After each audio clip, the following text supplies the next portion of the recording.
The world has reacted with almost unanimous condemnation of Russia's actions in the Caucasus, and the accusations continue to fly from world leaders and policymakers. The move is contrary to the principles of Georgian independence, sovereignty and territorial integrity. And this territorial integrity is something to which the European Union is strongly attached. In a telephone conversation with President Medvedev, German Chancellor Angela Merkel reiterated her concerns regarding the situation in the conflict areas.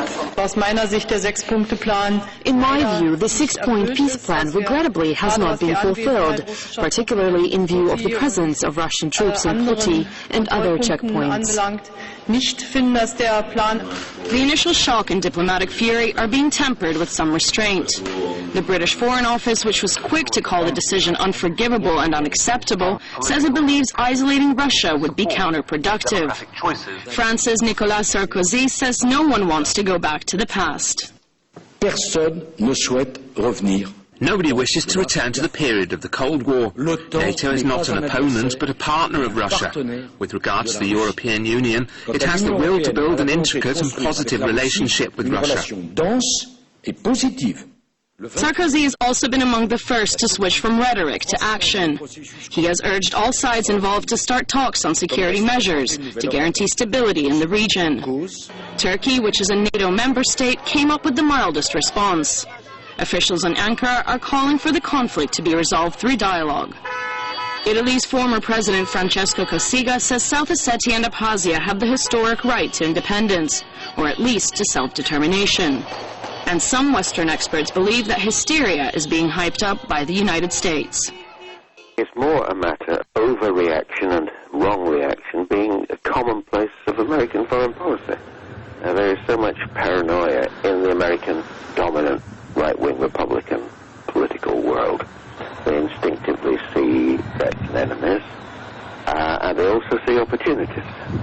And they, therefore, having meddled regularly throughout the whole of South America, take it for granted that they have a right to meddle in Eastern Europe.